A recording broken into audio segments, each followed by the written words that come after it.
Hi, welcome to this recording for Unit 54. Unit 54, basically, now we are moving from the solar system up to Unit 53. We were talking about the sun, actually, and before that, we're talking about the solar system and so on and so forth.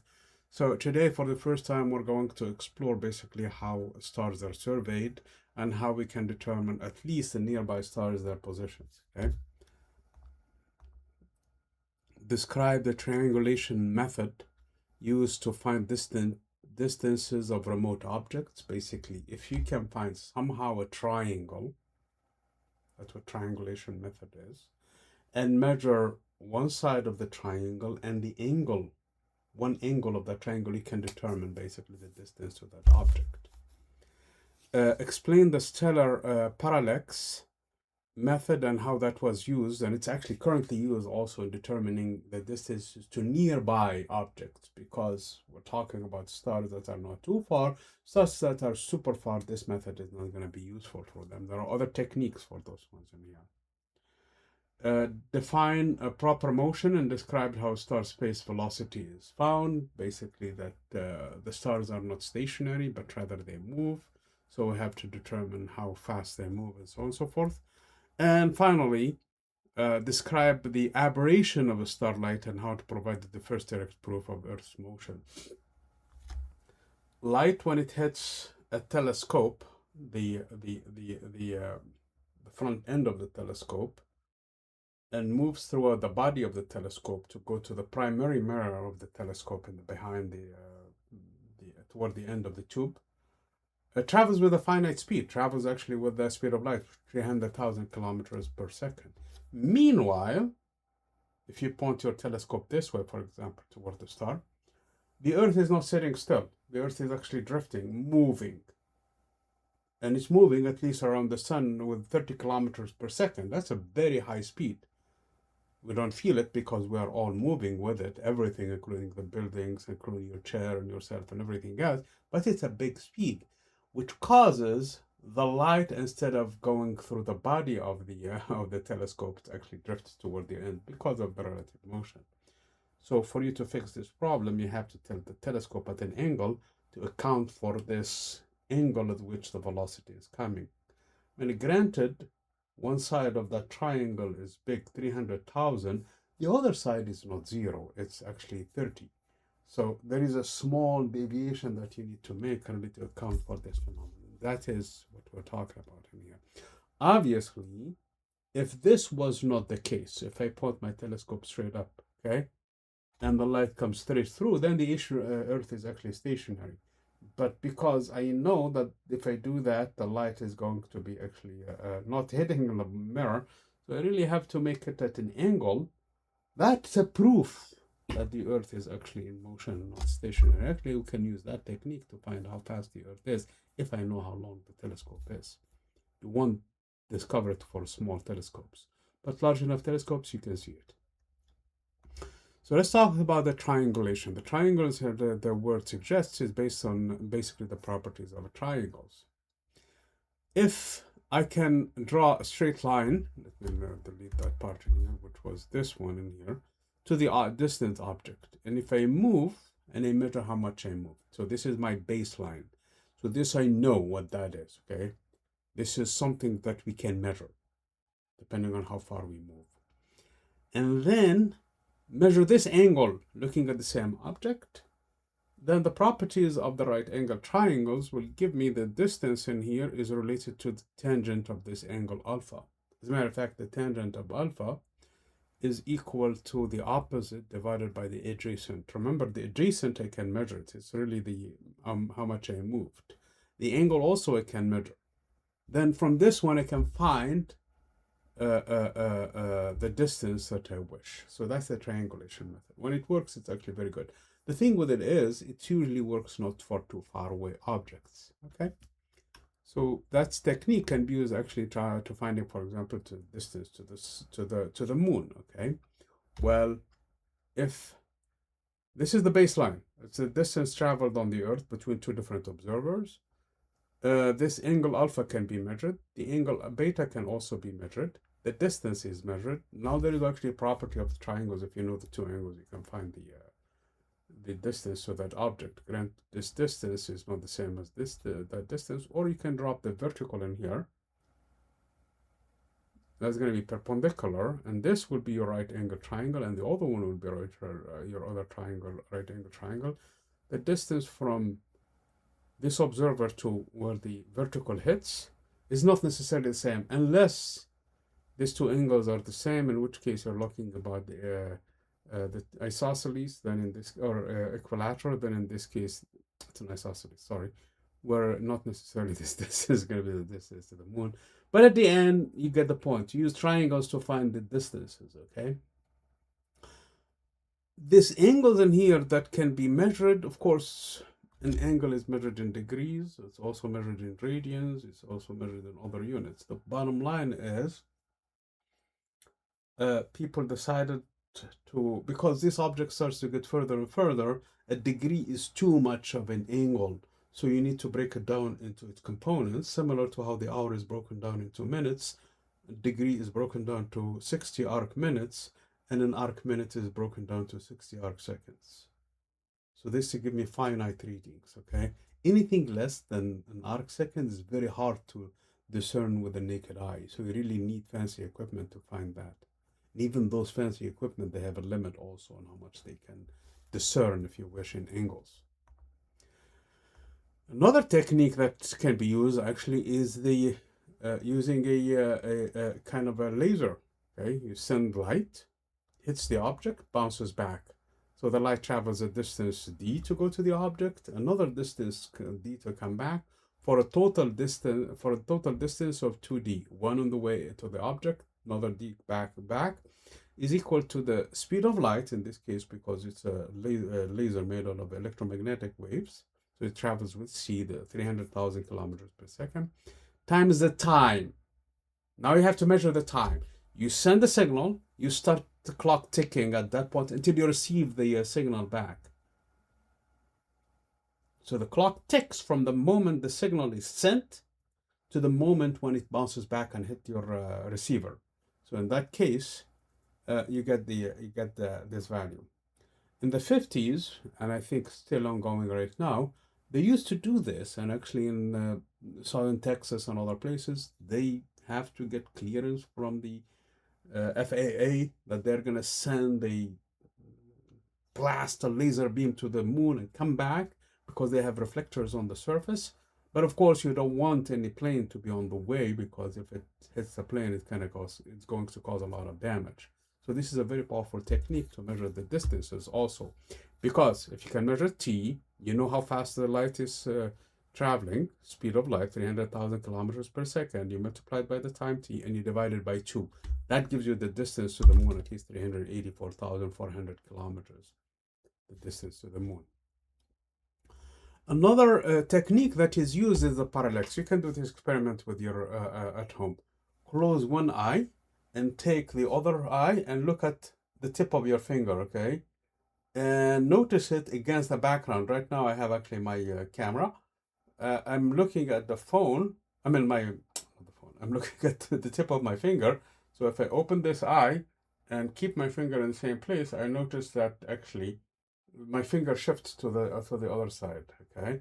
Now it's somewhere in the middle. Now it's toward the end of the, I have a long camera like this. So that's basically how that's what the parallax is. So depending on your vantage point, you can see an object shift position versus the background stuff, okay? So that is what the parallax method is. In this case, we have Venus transiting in front of the sun. Depending on your location on the Earth, you're going to see it either on a higher latitude or a lower latitude, okay? From the southern hemisphere of the Earth, southern part of the Earth is going to see higher. Because we are in the northern hemisphere, you're going to see it slightly lower, okay? Versus the other people, okay? That's what the parallax method is, okay? So here is the parallax method. At some time, let's say, for example, in July, we're looking at a star. It appears to be versus the background stars here in this position. This is the picture for it, okay? These are the backgrounds of the very far away stars, extremely far away. So they don't shift as much, at least compared to the stars that are nearby, star A. So this is in July how it looks like. Come January, it would have shifted from this position to this position.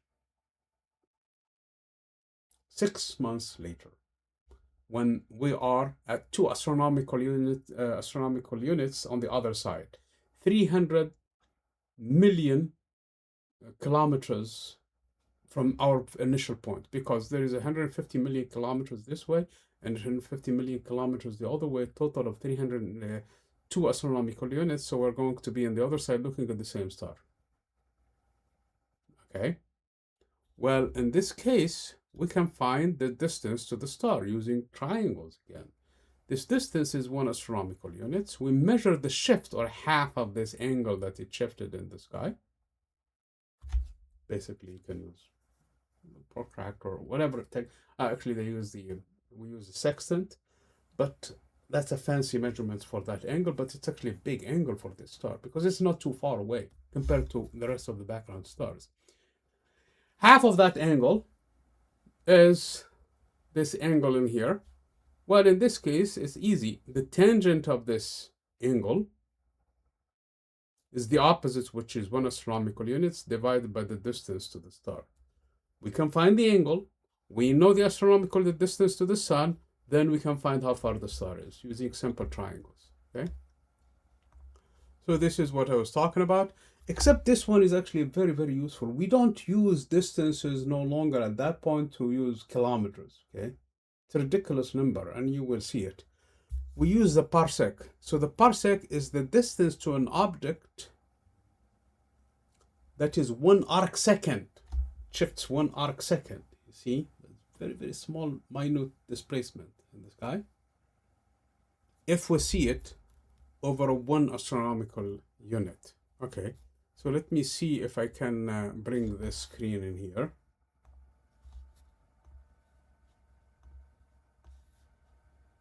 So this is the math I did earlier. Let me see if I can make this one bigger. I don't know how to make this one bigger. I guess I can make this one bigger, but I don't know how. Anyway, so first of all, the ratio in here. Remember, it's an arc second, arc degree, 1 arc second. There are 60 arc seconds in a minute. There are 60 minutes in a degree, and there are 360 degrees in a circle, in a full circle. Okay. So if you multiply everything, you'll find 1,296,000. But remember, this number is actually over the whole arc, because 2 pi times the radius, which is the distance in this case to the star. 2 pi, the distance to the radius, that is the actual 360 degrees. So again, you divide this number by 260 degrees, and you will find this number in this case in astronomical units, because we base the distance as 1 astronomical units. So there are 206,264 astronomical units to that star if it is 1 arc second. Obviously, if it's 2 arc seconds, you multiply that number by 2. Okay, so now we need to convert this, because this is in astronomical units. 1 astronomical units is 150 million kilometers. So you multiply by 150 million, you get this ridiculous number. So you convert it to kilometers. That's actually what's in the PowerPoints of the lecture. So you get 3.09 times 10 to the power 13 kilometers. That's a huge number. Okay, who's going to remember that? So what we do in this case, we use the light year. A light year is the light traveled by light, is the distance traveled, by light in 1 year. 1 year is 365 days. Each day is 24 hours. Each hour is 60 minutes. Each minute is 60 seconds. That is basically 1 year. And this distance is traveled, which is this convoluted big number, or converted to scientific notation using this expression, divided by 300,000, because every second light travels 300,000 kilometers. So in 1 year, it travels this big number, ridiculous number. So again, you divide this one divided by this number, you get, so a parsec, which is the distance to an object that is 1 arc second away from us as viewed from over 1 astronomical units is slightly about 3 and a third of a light year. Which brings to an important point in here that we're going to discuss later on, and that is the nearby star, which is Proxima Centauri, is slightly more than 4 light years. So that should fit in that description, because 1 parsec is 3 and a third of a light year. So now Proxima Centauri, which is really slightly more than that, so it's just slightly over a parsec. So that's a good number to remember in here. So again, this is the parsec converted into kilometers.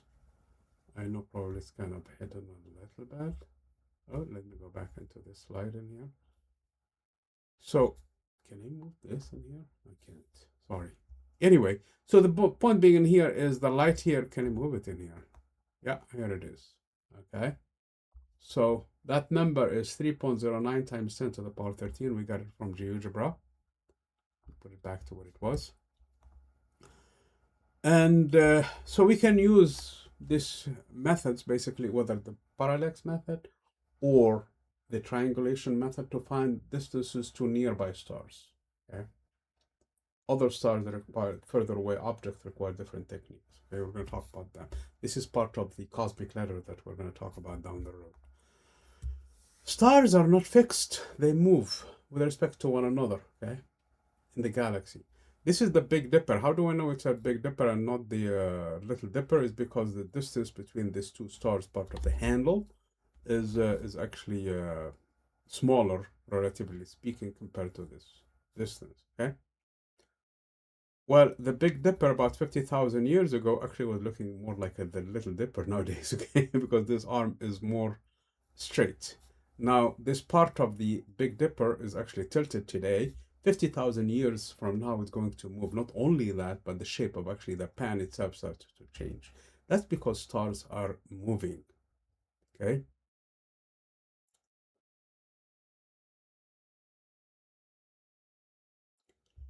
And